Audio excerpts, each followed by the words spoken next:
Welcome back, everybody, for another episode of the unofficial WCC Hoops podcast. It's great to have you back. It's great to be only a couple of weeks away from the start of the college basketball season, the official start of the college basketball season. Official games tipping off on November 6th. And we're going to be going into the last trio of previews for the WCC in this episode. So we'll go over Portland, we'll go over Gonzaga, and then we'll go over San Diego in this episode. If you haven't, please go back and actually watch the other previews that I've posted both on YouTube channel and then also on Spotify in the other episode. So you'll find each of the other 6 previews in those locations. And one of the other things that started this past week is we started having the exhibitions and some of the secret scrimmages starting to happen. A lot of them happened on Saturday. One of the things we saw on Friday night, this past Friday night, was St. Mary's taking on Hawaii in their first exhibition of the season. Contest that was for charity, was helping to raise funds for the Maui Relief Fund. And we got to see this televised. It was on ESPN Plus, very late on a Friday night for most everybody, except for those in Hawaii. So it was a 10 p.m. start here on the West Coast. And so it was a first opportunity to see what the St. Mary's team was going to look like. We knew a lot of the pieces that were coming back. We kind of understood what maybe some of the expectations were coming in. And I think what we saw was kind of a very positive signs of what we should expect to see from this team. The first thing that stood out to me was the performance of Augustas Marciulionis. He had, I think it was 14 points, 5 assists in the first half. He was aggressive. He was looking for his shot. He looked the aggressor in this game, and I was really excited to kind of see his progression in that. And that was kind of something I think a lot of people, the coaches, fans, everyone was kind of expecting him to take that leap. And we did see that in this game. We saw him take that, what looks like a next step. He finished with 22 and 6 in the contest against Hawaii. This really wasn't like, this was a bit of a clinic. St. Mary's ended up winning. I think it was like 90. Final score was 92-58. So this one got away pretty early.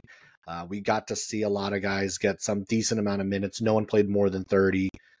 Aiden Mahaney, to no surprise, 25 points, 9 of 13 from the field. Very efficient for him in the start of year 2. Alex Dukas, 19 minutes, 11 points. Again, like really, really efficient numbers from a lot of the regulars. One of the, I think, positive signs, one of the things I really liked seeing in this one was Josh Jefferson. I think his progression and his role in what this team is going to be this year was, you got to see a little bit on display in this first game. And he was out there being very active on the defensive end, very active on the offensive end. A lot of times we saw it a fair number of times where he was grabbing a rebound, he would start to lead the break. Which could add another wrinkle to this team, this offense, where you have someone like Jefferson who's also going to be able to start the break and not have to rely on the point guards nearly as much. He started at the 4 in this one, and he's also one of those guys who's going to help stretch the floor. He hit a 3-pointer in this one. So this is a team I think we're going to see a very, very different offensive flow to. If you take a look at the box score, it's essentially like everybody who got significant minutes got into the box score. Harry Wessels got in there. Jordan Ross with a couple of buckets in 5 minutes. Luke Barrett with 4. Mitchell Saxon with 8 and 6 in his 25 minutes. Mason Forbes was also a really nice addition to what we saw. I thought he played pretty well in his 17 minutes. You could really see kind of like just what his role is going to be, kind of being that stabilizing factor for maybe the second unit where there's a lot of youth. And that's something that this team is going to need going forward. Seeing the two point guard sets with Mahaney and Marciulionis was also really exciting to see, because this is the way St. Mary's teams like to run it. This is the way St. Mary's teams like to try to put themselves together. And I talked about it during the the simulcast, the live broadcast I had on Friday, just like the number of 2-point guard sets that the St. Mary's program has had under Randy Bennett, whether it be Emmett Nar, Jordan Ford, Tommy Kuzi, Joe Rehan, Emmett Nar, McConnell, and Dellavedova. It kind of goes up and down.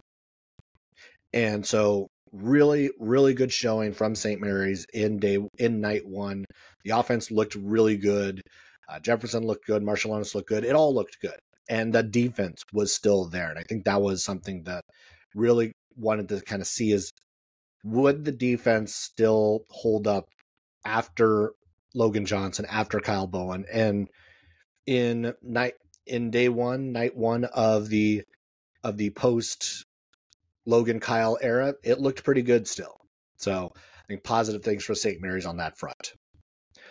So again, a lot of the teams also started to play secret scrimmages this past weekend. So we'll start to see little nuggets here and there, because these aren't televised like the St. Mary's one was on Friday night. So we'll start to hear nuggets and things about how those scrimmages went, and what we might be able to see moving forward, rotation wise, and who's going to get opportunities, who's not. All right, so I'll dive into we'll start with the previews. Again, we have 3 set up here. It's going to be Portland, Gonzaga, and San Diego. And for this one, I'm going to start with the Portland Pilots. This was a team that did have a disappointing year last year. I think most everyone would agree with that, and the coaching staff would agree with that. They were 14-19 a year ago after a season in which they won 19 games. They were 5-11 in the WCC, 8th place. This now going into Shante Leggins' 3rd season, I think one of the things is going to be, can they rebuild from where they were a year ago? Can they sustain it all year long? Because we saw Portland play well at the beginning of last year. We saw them start strong, get that win against Villanova. They played North Carolina to the end. And yes, North Carolina and Villanova did not end up being the teams we all thought they might be at the beginning of the year, but they still are North Carolina and Villanova.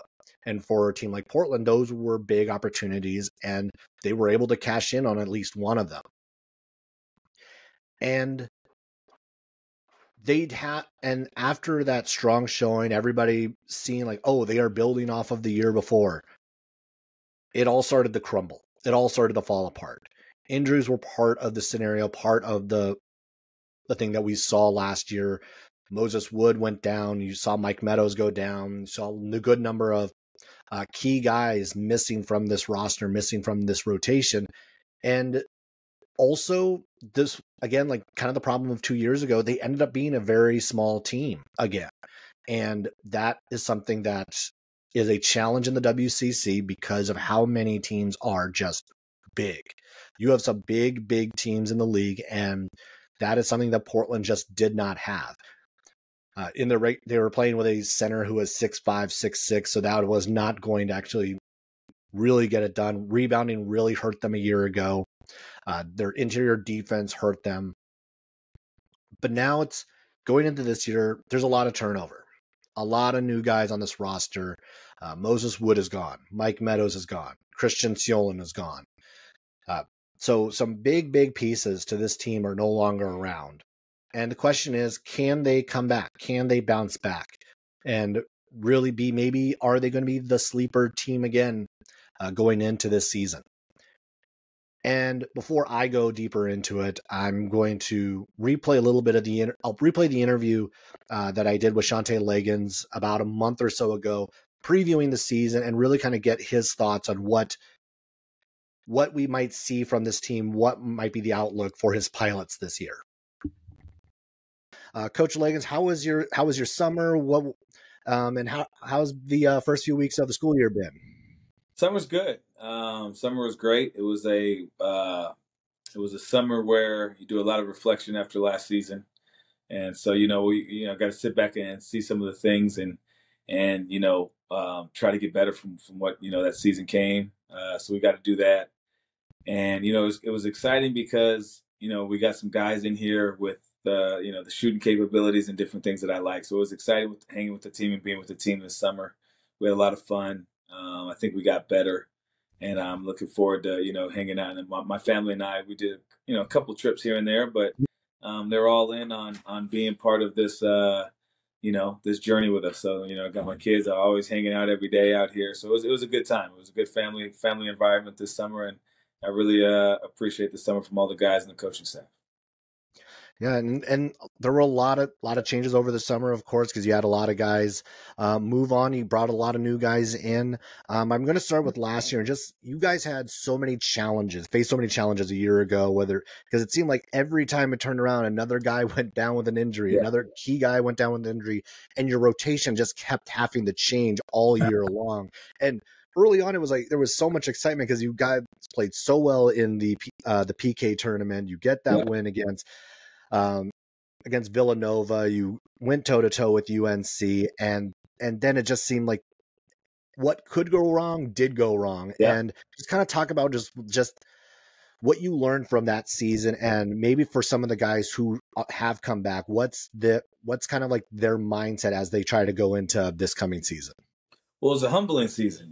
That's what I said. We didn't as a team, as a staff, we didn't handle like the early success in the season with some big wins. We didn't handle the turnaround that we had the year before very well. And again, you compound it with injuries and different things like that. It really puts you in a tough spot. And we were in a tough spot. And you know, I sat back with Tyler because he was with me at Eastern, and we did a lot. We've been together for a while, so we got to talk a lot on the season. And there was just some things. We had some slippage, and we had some things that we haven't encountered before. We've encountered injuries, but not like we had last year. We had two guys that would play massive minutes, one sitting out, the other one had the red shirt. That was unexpected.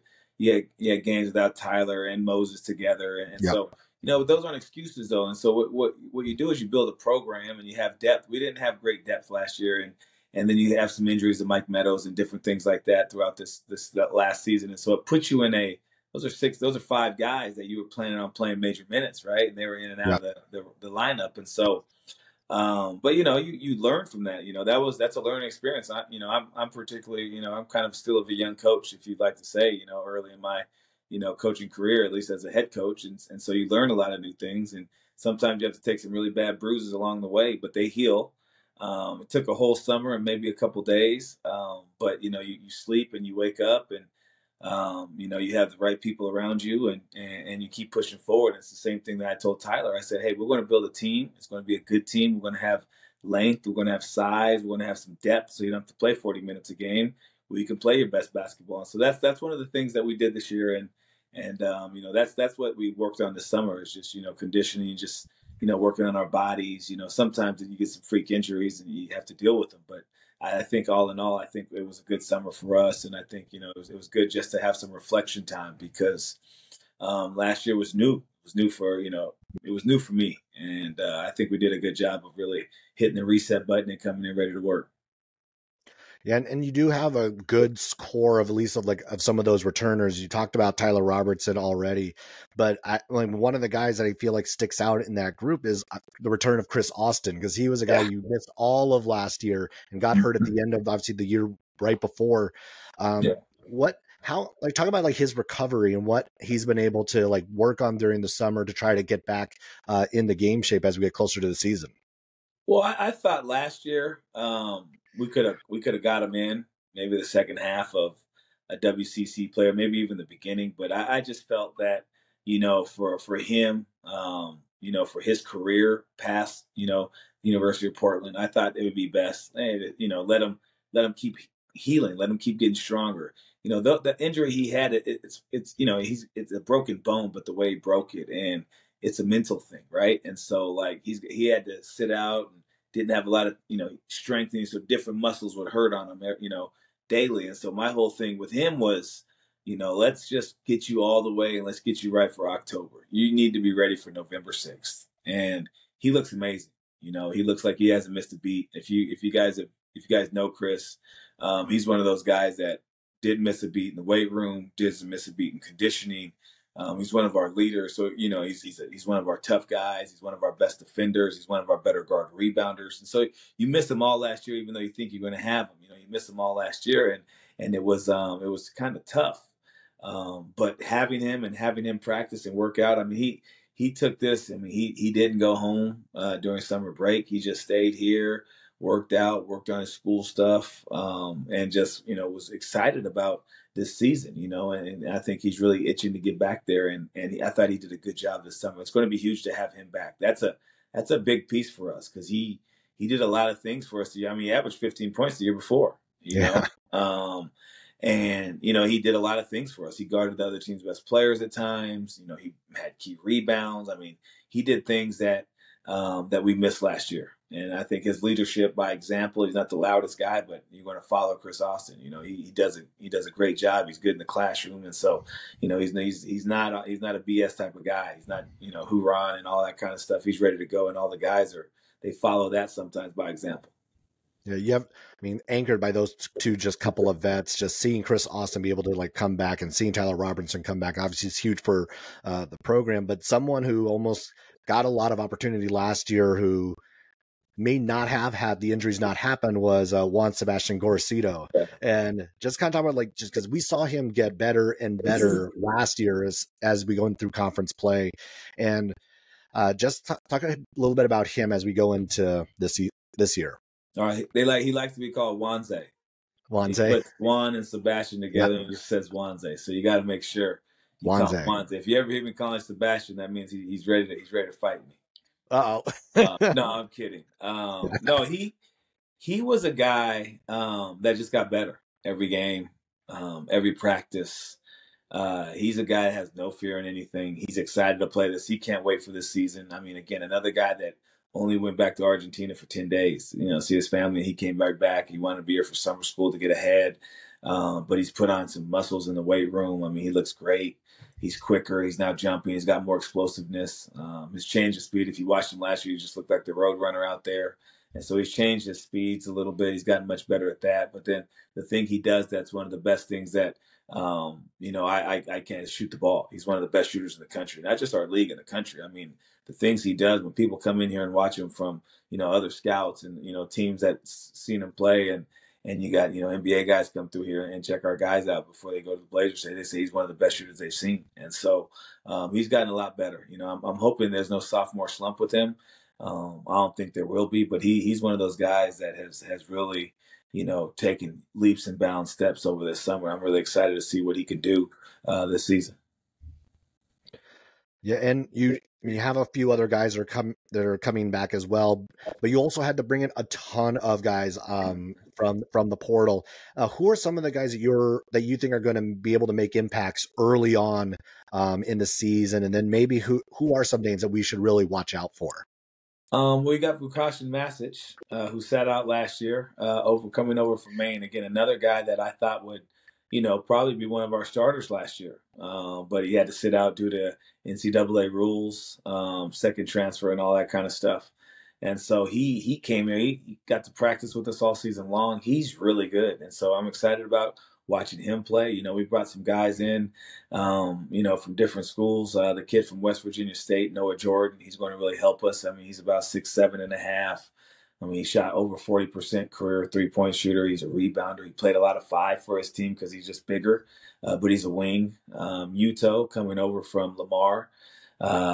He's one of those guys that was one of the top 100 defensive rebounds and top, 50 offensive rebounding guys per minute in the country.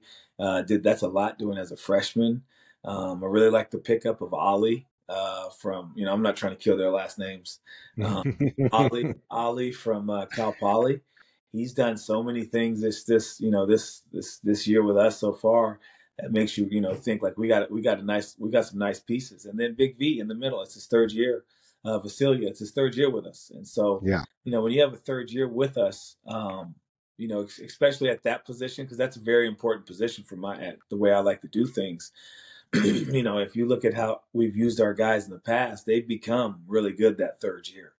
And so we're hoping he takes a big jump for us. He's shooting the ball better from the perimeter. He's a little bit more confident. So you got those guys, and then you bring over a kid that didn't play a lot his first 2 years in college. He redshirted his first year, and then had the opportunity to play last year at the University of Miami. Is Thomas Oosterbrook, and he's somebody. He's about 6'8", but he's play any position on the floor for us, and he shoots the ball. He could handle and pass it. I think you got some guys that really went under the radar in the portal.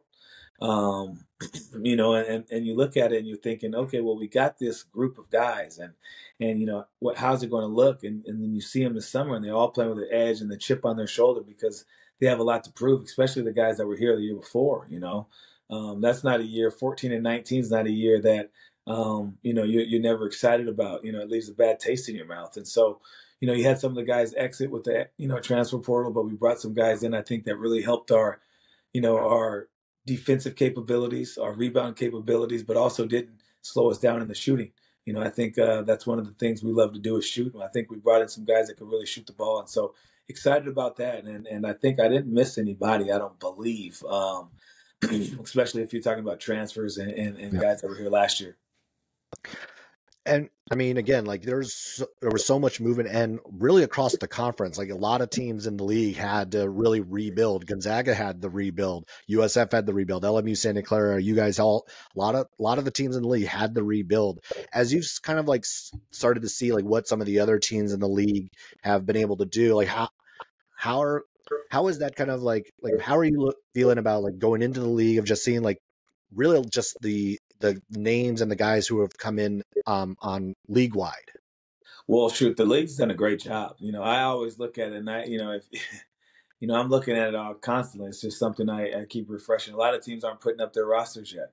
Very smart. They're keeping their rosters, and they have some open spots. It's just what some guys do. But you look across the league, and you see teams that have built. You see teams that have lost guys to the portal. You see teams that have got a whole, like Santa Clara brought in a whole new.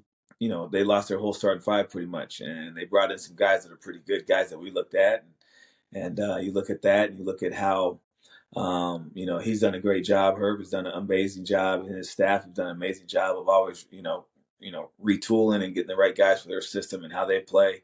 You look down at LMU, and they've done a good job of getting some guards.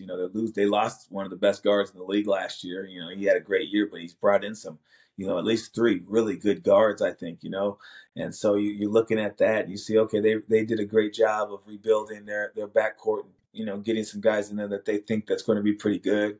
They also got a big kid from Cal that has, massive size. He can really, he actually moves his feet well and does a lot of good things. And, you look at St. Mary's, they brought on some good freshmen that are pretty good, but they also got some guys that didn't play a lot last year, like the Jefferson kid. And, getting Dukas back for another year is really huge. And being able to bring on another guard, that's a pretty good guard. So they got better this summer.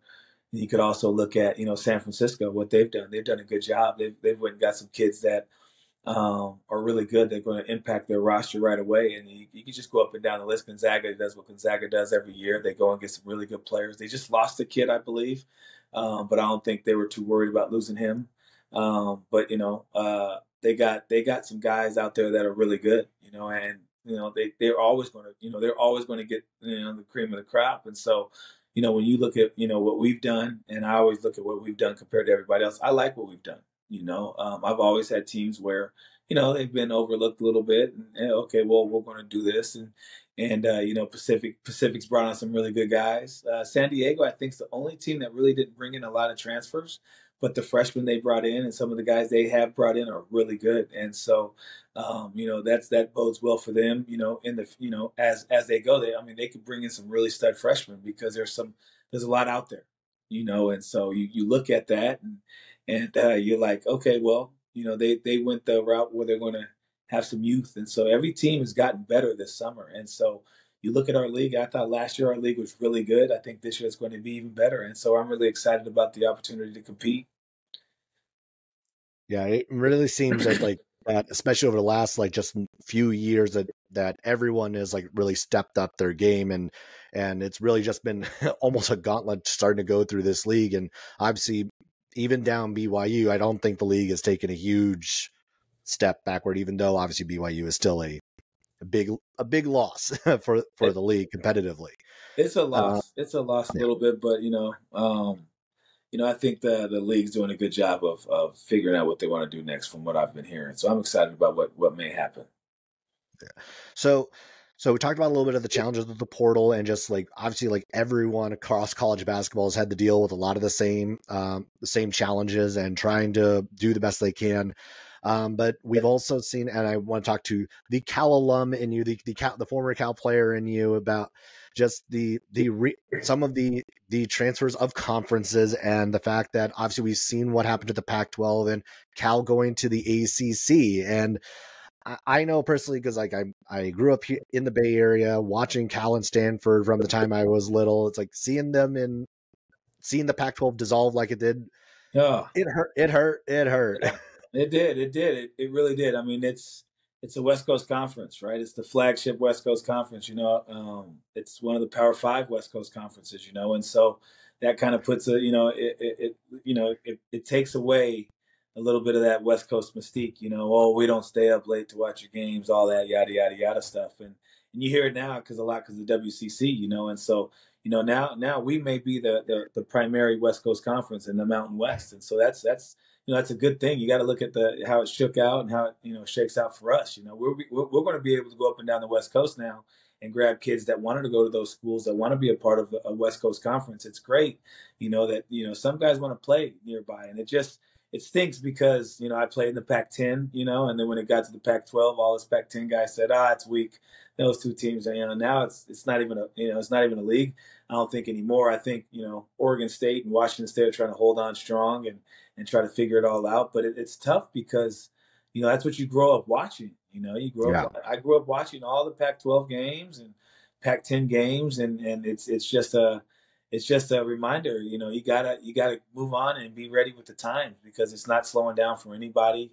When all the moaning and the sadness, you just next year it's going to be totally different. So it kind of stinks because you're not going to get that that Cal USC game. You're not going to get that special game. Like they had a great game against Arizona State, and I remember all those games as a player.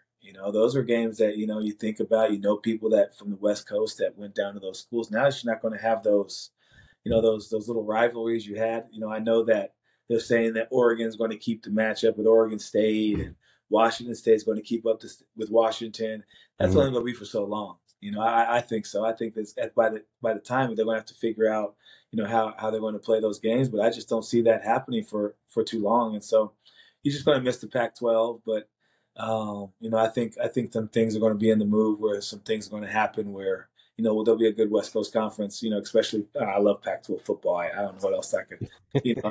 That's the hardest thing for me. I'm a West Coast basketball guy now, but West Coast Conference hoop guy. But now I'm a big Pac-12 football. I love watching those games on Saturday whenever those matchups come, because they all know each other, and it just makes it a little bit more. I'm kind of trying to see what it's going to be like. USC versus somebody that's not in the Pac-12. So deep in the season.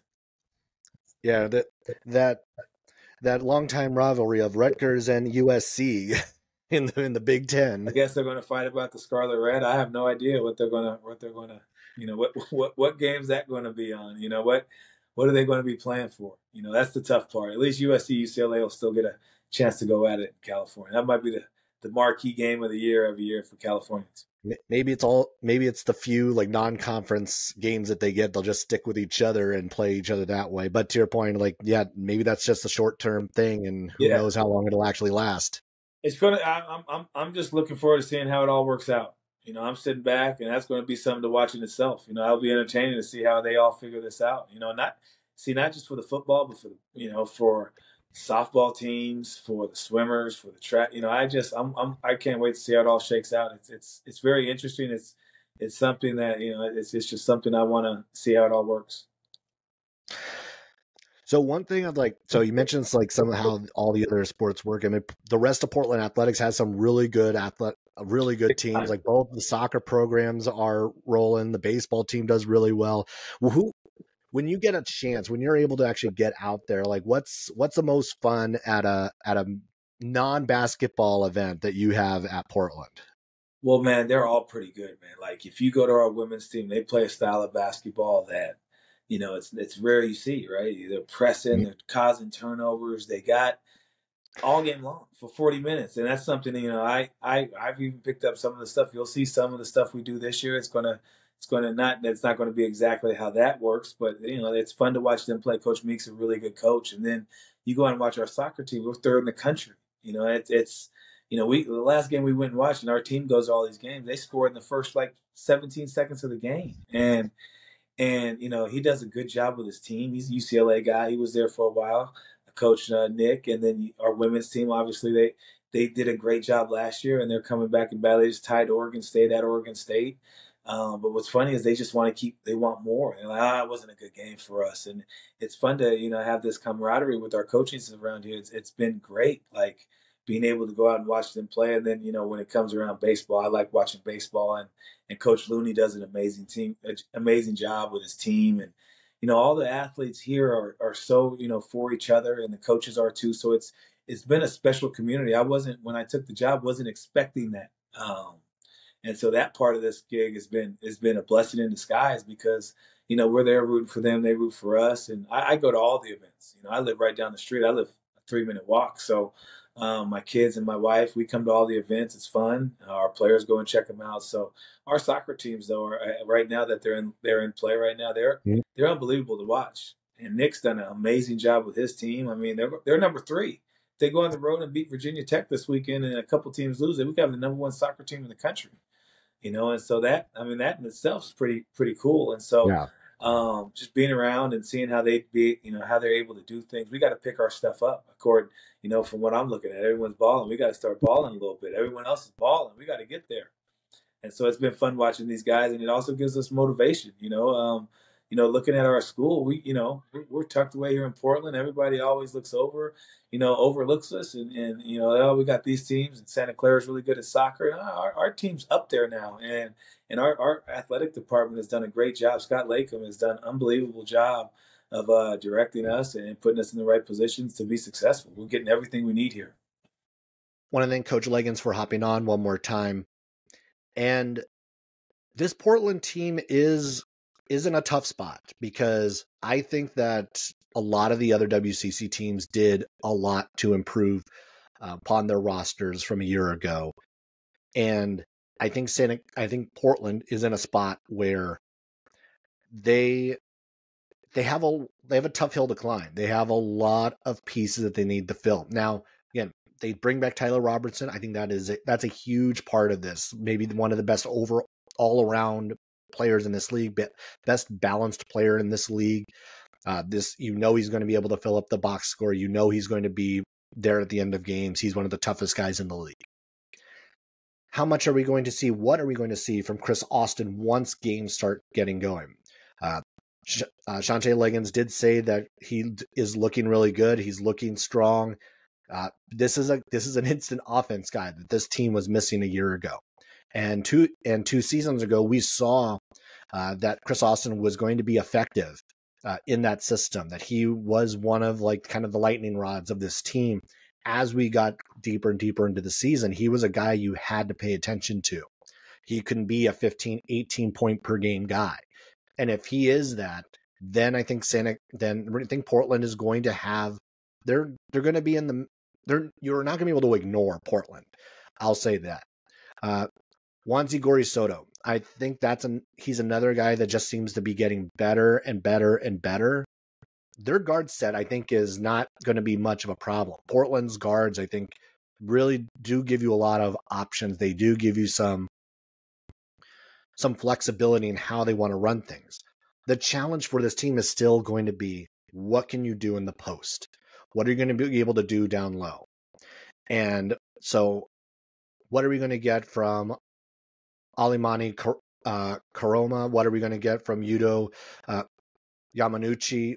The transfers from Cal Poly and Lamar, they're going to be a huge part to what they have to do and how they're going to be able to run this team. Because even though that we've seen them have success with a lot of these kind of 6'6" to 6'8", 6'9" guys, and having these interchangeable parts, which makes them a challenge to guard.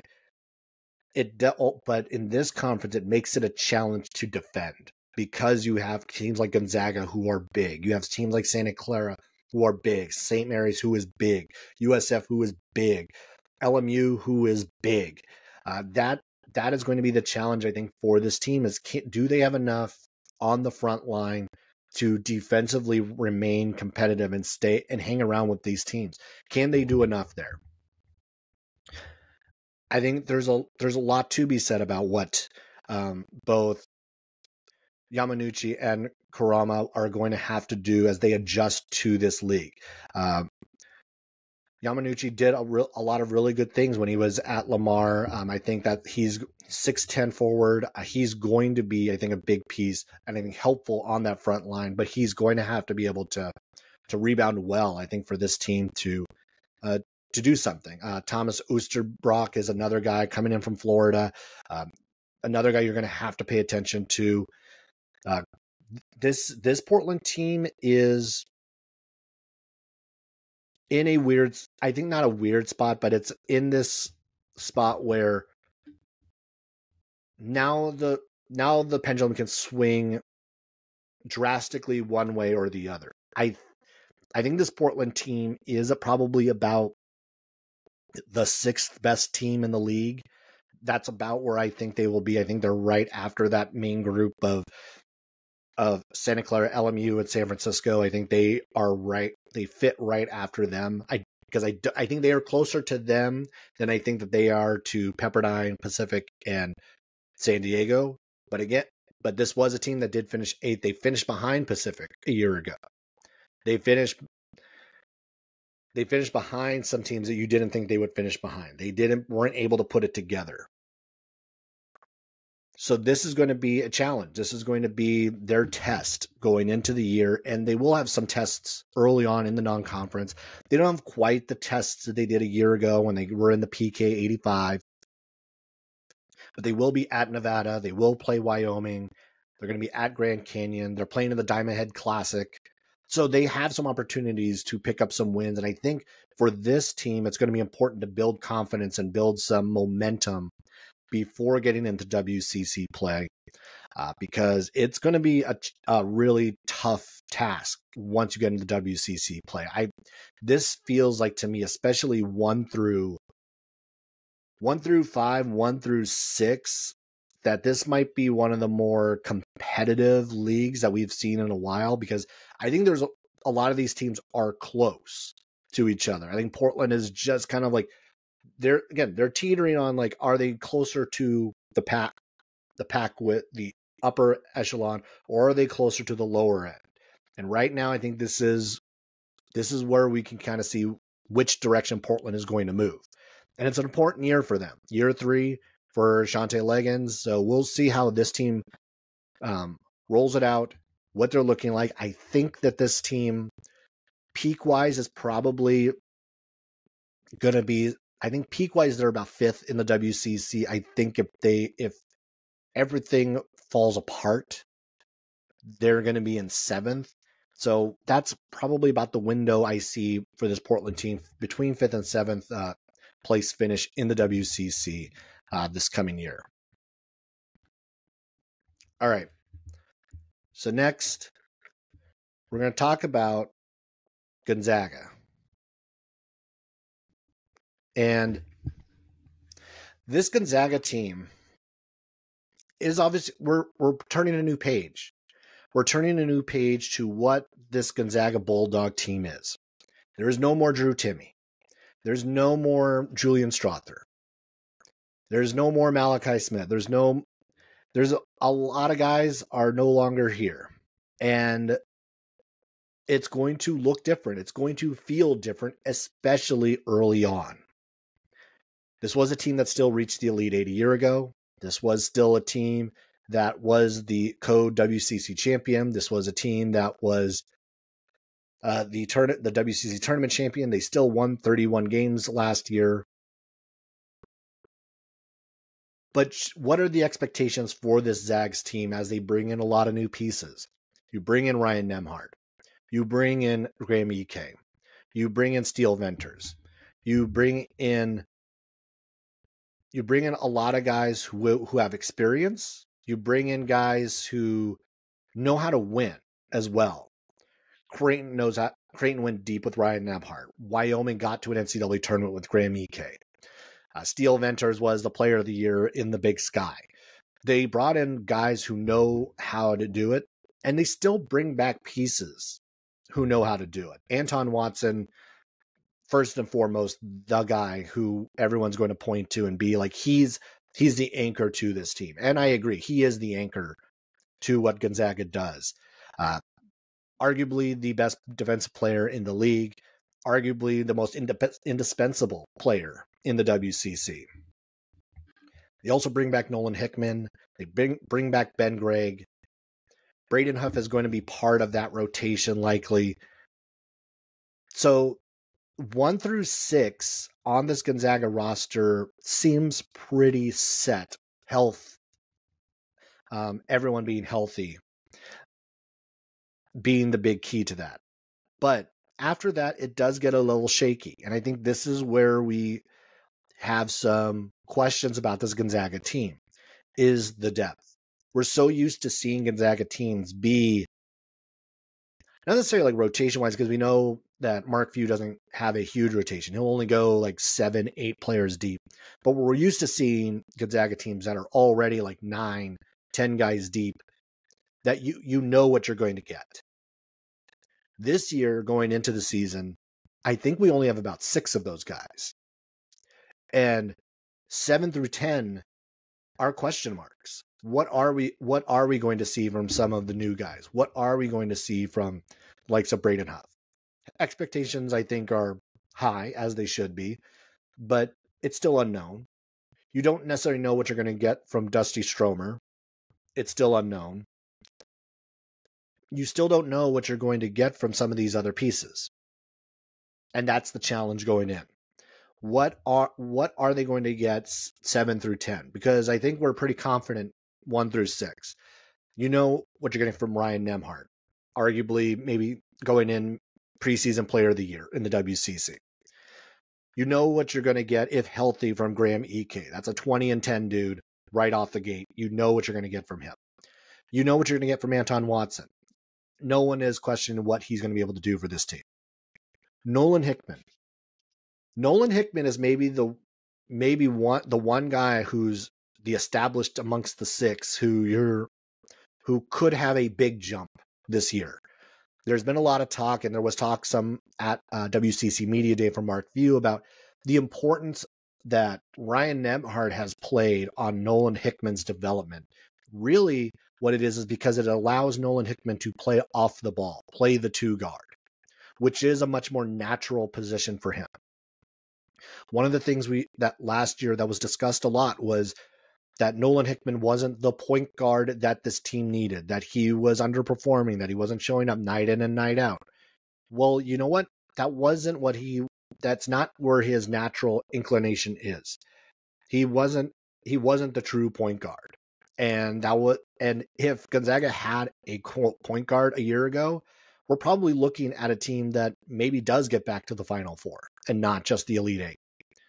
And now that they have solved the point guard problem, it has now allowed Nolan Hickman to shift back maybe to where he's more naturally fit. And that will be, I think, a huge lift for him. But we'll see as the season goes along how quickly he can fill into that. But I know there's a lot of excitement, a lot of positive thinking that this is going to be a really big year for Nolan Hickman. And then Ben Gregg. Ben Gregg is also a known commodity. One of the better big men in the league, one of the better big men on the West Coast.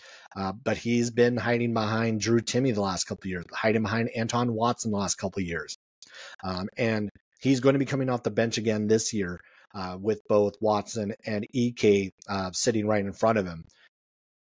I mean, I expect Ben Gregg to still play a key role. He's still going to get a good amount of minutes. He may get actually a few more just because you're going to want to spell maybe Ike a little bit more than you have just going into this first full year of him being back off the foot injury. So I think that is something we'll see. I think Ben Gregg will definitely play a lot more early on. We'll see how the rotation tightens up, but we know he's one of the top 6 on this roster. We know that he's going to be one of the first guys off the bench, if not the first guy off the bench for Mark Few. And then one of the other guys, we talked about Steel Venters. So for all the non-Gonzaga folks, I'm sure a lot of the Gonzaga fans watching, those who have been paying attention, are kind of up to date on who Steel Venters is and what he brings. So I mentioned that he was the Big Sky MVP transferring over from Eastern Washington this past year. This is a guy who was averaging 15 points a game last year, 37% from 3. The year before that, he was 16.7, 43% from 3. 6'7" forward. He is a senior, so he does bring some experience. He started at Eastern Washington as a walk-on. This is a guy who knows how to work. This is a guy who knows how to win. He brings a ton of experience, and he's going to give this Gonzaga roster something that it does need, and that's a 3-point shooter. They're going to need him to be able to stretch the floor because with Ike and Watson kind of like taking up most of the middle, they're going to need someone like Venters to really stretch that defense and make sure that they're not collapsing upon the guys in the middle. He's also going to give Hickman and Nembhard a target out on the perimeter as well. So there's a lot to like about what Steel Venters brings to the Zags this year. A lot to kind of really think about what this team is going to look like and what wrinkles he brings to this team. Now, we can talk all day long about the expectations of this team, where we think they'll be. In the opening AP poll, which came out last week, they came out at number 11, which was 12 spots ahead of St. Mary's at 23. But the coaches picked them to be second by the slimmest of margins, but they were still picked second in the WCC. And that hasn't happened since 2017, 2018. And the last time it happened, Gonzaga ended up winning the league outright and won the tournament title. That may happen again. That may very well happen again. But I do think that the gap between Gonzaga and St. Mary's is smaller now than maybe it was a couple of years ago. Than maybe it was even a year ago. I mean, they were co-champs, so there was still that. But the gap is shrinking, and the roster, the way this is put together right now, definitely I think has them a bit closer together than maybe in a lot of years past. This Gonzaga team has a lot of unknowns, and that's probably why a lot of the coaches picked them to finish second and not first in the WCC, is because a lot of new guys, a lot of unknowns. Who are these guys? Is Steel Venters going to be able to make that transition? Probably, but we don't know. Is Braden Huff going to make that next step? Is Nolan Hickman going to turn out to be one of the better scorers on that team? Is Dusty Stromer going to develop quickly in the WCC? There's question marks about what some of these pieces are going to be, what this is going to lead to. And the amount of questions about Gonzaga is chief amongst why I think they were picked second and why St. Mary's was picked first. St. Mary's has fewer questions. You know what St. Mary's is. You know what the pieces are. A lot of the roster came back. Known commodities are what St. Mary's brings. Gonzaga brings more unknown. So, is Gonzaga going to be? Do I think they're going to finish second? Now, I actually do think that's probably where I have them this year. Again, partly because of the continuity that St. Mary's brings, but also their depth. But that doesn't mean that Gonzaga is set to finish in second. They very well could win the league again. There's no reason they couldn't win the league again. There's no reason that this team isn't going to end up in the second weekend of the NCAA tournament again. This team has still a lot of potential. Do I think they're a Final Four team? No, I don't think they're quite that good. But with a point guard like Ryan Nembhard, with guys like Graham Ike and Anton Watson, there's a chance that they can still get to that second weekend. I think that the streak of Sweet 16's second weekend appearances is pretty safe, I think, going into this year. Obviously we know they're going to be back in the NCAA tournament. We obviously know they're going to win at least one game. Like that, there are some things about this program that you just know are going to happen. Those things are going to happen. They've been 8 straight Sweet 16s. Do they get back? Probably. I don't think I would feel very safe in saying they get back to the Sweet 16. Do they advance past that?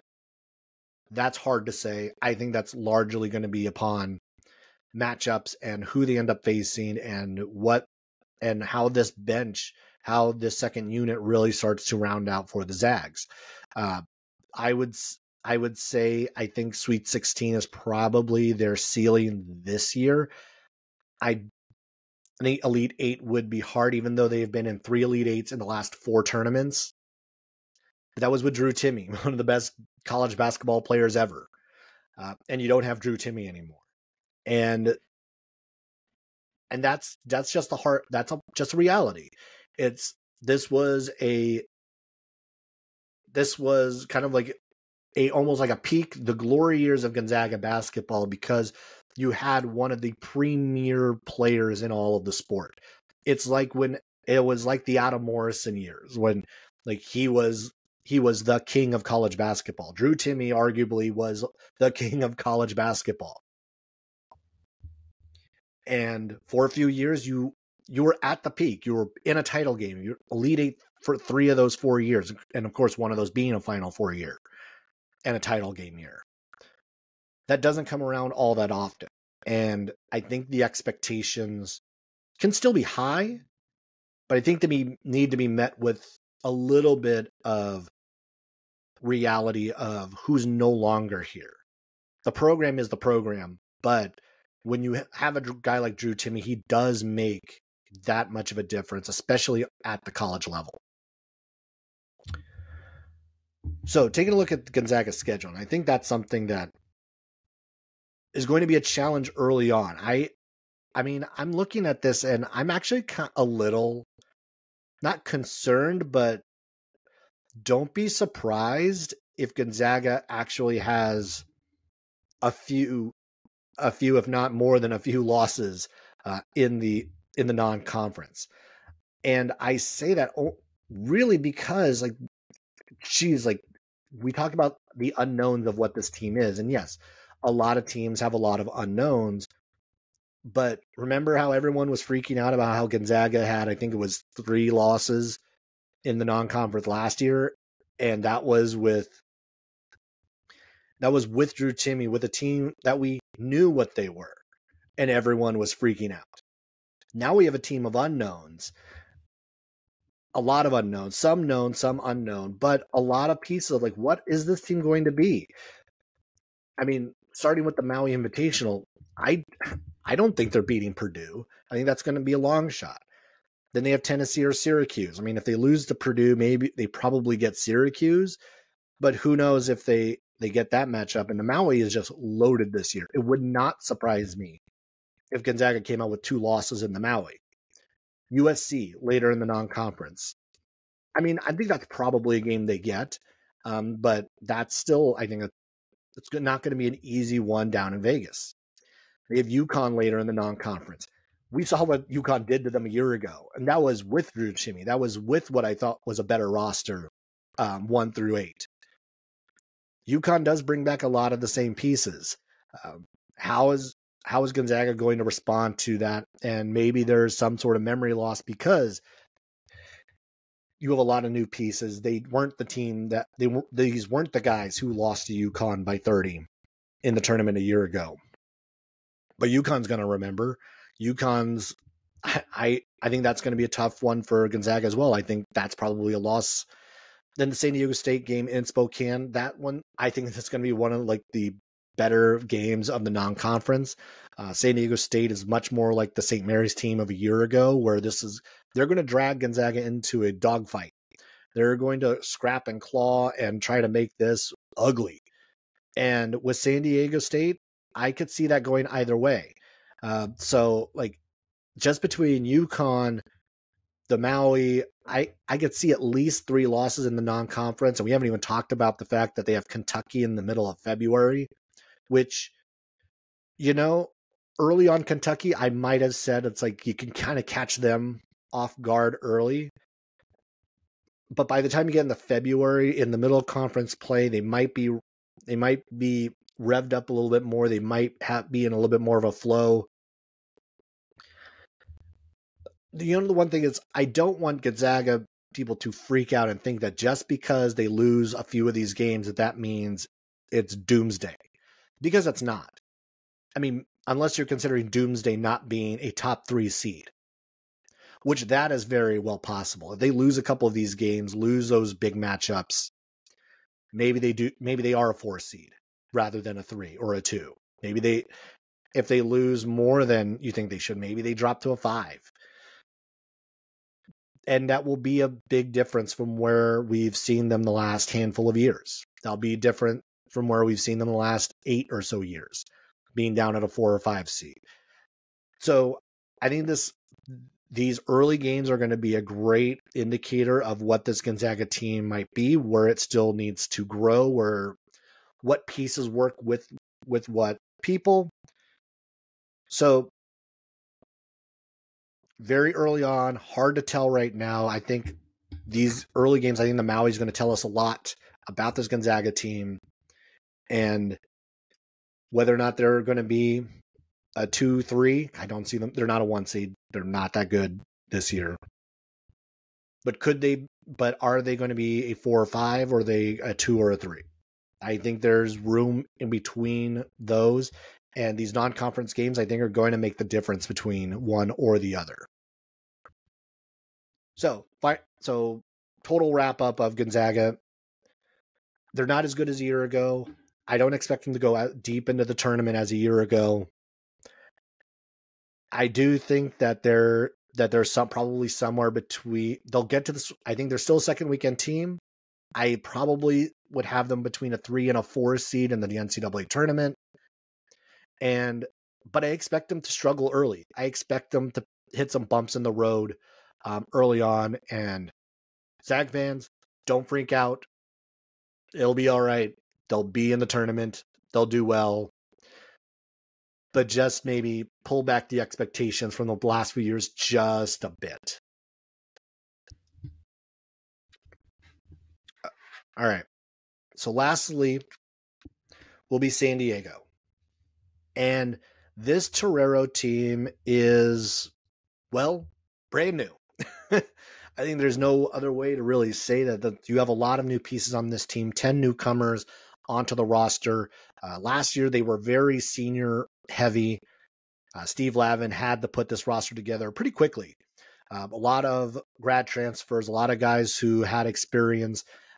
The Eric Williams, the Jaden Delairs, Nick Lynch, a lot of these guys who came in, and the hope was that they would be able to at least put together something solid for season 1. And this team was I think what a lot of people expected.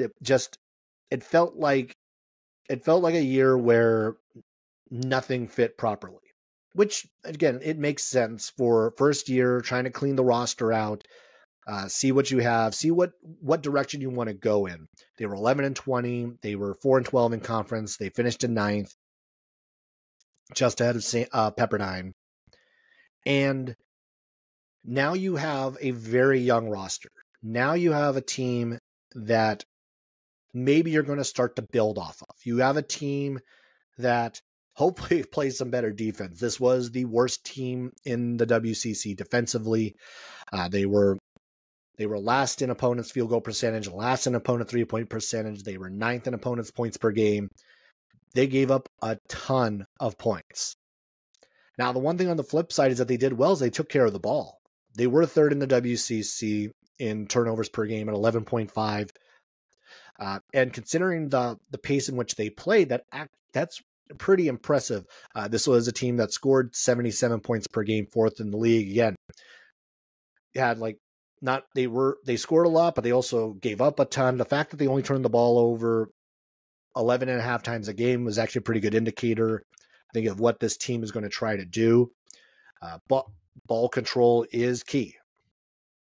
Two of the guys that I think are going to be helpful on that front are guys who are coming back. Wayne McKinney III, he'll be returning for his junior year, 7.4 points per game a year ago.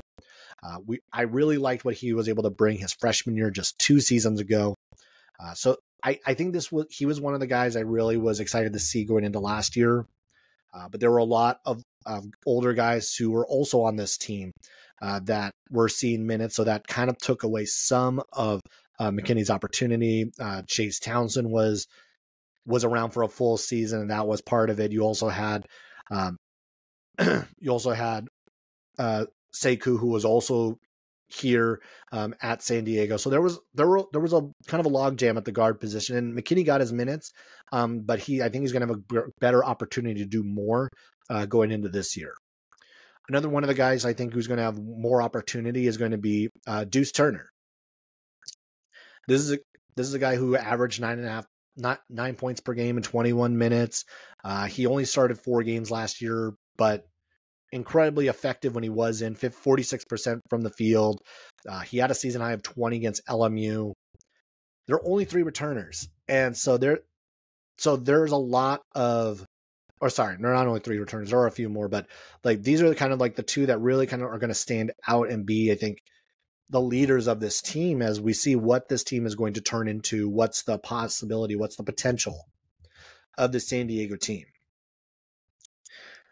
And this is going to, and it's important for these guys to be leaders and show that leadership, because you have 9 freshmen on this squad. And a couple of them that I think are going to play pretty big roles early on. Jimmy Oladukan. He is one of the guys from LA, very athletic, 6'9" forward. He was on the same high school team as Bronny James. He's going to be a player. He's going to be a guy who I think is going to bring a lot on the defensive end, on the front court. Very athletic. He is still raw. I think he's pretty raw after seeing some of the video of him from the past year. So it's going to be a work in progress, I think, for him, but I think it's going to be a work in progress for a lot of these San Diego players, because they're adjusting to a new league. They're adjusting to a different level of play.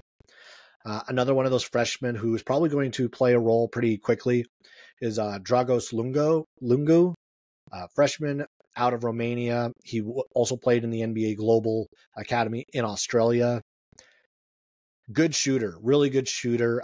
In the FIBA U18s this past year, he averaged 17.8, 8.5 rebounds, 6'5" guards. Like, he's going to be, I think, a big piece to what this team is going to try to do early on. And he has success on the international level. He's had success overseas. So it'll be really exciting to kind of see how quickly he adjusts to the WCC. I think it's going to be an exciting thing to see what he's able to do early on. And one of the things that this team does want to do is that they want to be able to run. They want to be able to put buckets to get some easy buckets. And one of the guys coming in who's probably going to be helpful on that front is PJ Hayes, coming in from Black Hills University, 42% career 3-point shooter. He's coming in as a senior, so a guy with a lot of experience, a lot of games under his belt. Even if they are at a lower level, this is someone who's going to be able to be someone you can rely upon to get those, to hit those open shots when they become available. And I expect them to become available in this, for this squad and for this team. So really big picture for San Diego is how these freshmen develop. What are some of the pieces? What's going to help them get better? And I think it's just a matter for this team building some confidence and getting some easy wins, getting some games that, one, are like good experience games, but then also ones that you're going to have a chance to win. And there are plenty of opportunities for San Diego on their schedule to be able to do that. A lot I think there were a lot of games that are going to be that should be easy for San Diego to pick up. There are a couple of D2 games on there, so you kind of like take those with a grain of salt. But there are also some opportunities for some really, really good games. They do play Stanford in the non-conference. They're going to be at Stanford on December 3rd. So December is actually their big month of big games. So they're going to be at Stanford. They're going to be at Utah State a couple nights later. Arizona State and Fresno State are also on the docket during that last month before conference play. Big chances for San Diego, and really opportunities for them to get better before they see these teams. Just taking a quick look at that schedule, it's like this. I mean, this team is going to have some opportunity to actually do well, to actually get some of those wins under their belts. Pause as I actually pull up their schedule one more time. Yeah, that early month, they have UC San Diego, Jackson State. They'll be playing Navy, Northern Colorado. They'll have some pretty decent opportunities to pick up some wins. San Diego, I thought, played fairly well in the non-conference a year ago. But of course, completely different team. You can't really judge what San Diego did a year ago to what they're going to do now. And for this team, I don't think you can have high expectations. And I think it'd be unfair to have high expectations of this team because of how much new there is, how much youth there is on this team. And you're going to have to be patient with this team. You're going to have to allow this to play out. I think San Diego, this is probably a 2-3 year project before this team is back to being competitive again. Competitive as far as like being top half of the WCC. At minimum, I think it's 3 years. And it's going to be a matter of how quickly do these players develop. Who else comes in after this first crop? Who are the guys who break out and stand out? Who sticks around? Obviously, with the transfer portal the way it is, thinking 2-3 years down the road can be a difficult thing to imagine, thing to really wrap your head around. But that's what San Diego has to do. They have to think long term. They can't be impatient. They have to allow their players to develop. They have to allow this to play out. They have to allow the growing pains. And I don't think it's going to go well this year because I think a lot of the teams in this league are just so experienced that their youth is going to hamper them.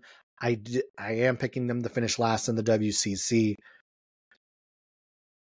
but they're going to have to fight through this. They're going to have to go through these growing pains to figure it out, to figure out how to win, figure out how to play in this league. I mean, I think about just like what we've seen in some other sports, especially in baseball, like teams like the Baltimore Orioles the last few years, where they were a 100-loss team just 4 years ago, and they won 100 this past year.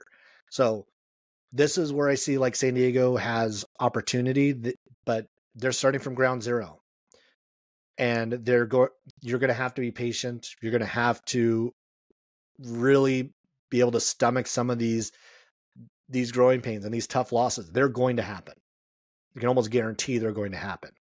But hopefully with this group under Steve Lavin in a couple of years, this is going to be a squad that does look like something that is respectable and can really play a factor in the WCC race moving forward. All right. With that, I will wrap up this episode of the Unofficial WCC Hoops podcast. Go ahead and, again, reminder, check out the other episodes from the past few weeks to check out the other team previews. All the other 16 previews are available on the YouTube page. Individually, you can check them out there. If you want the full episodes, you can find them there as well as on Spotify and Apple Podcasts. You can find them all there. Be sure to subscribe to the channel. Be sure to like the podcast on Spotify and on Apple Podcast. Follow me on all the socials at Post by Zach. And with that, we have wrapped up the team previews. We only have a couple weeks left until the start of the season. I will get into my my overall season preview for the WCC in these coming weeks. And that'll wrap it up.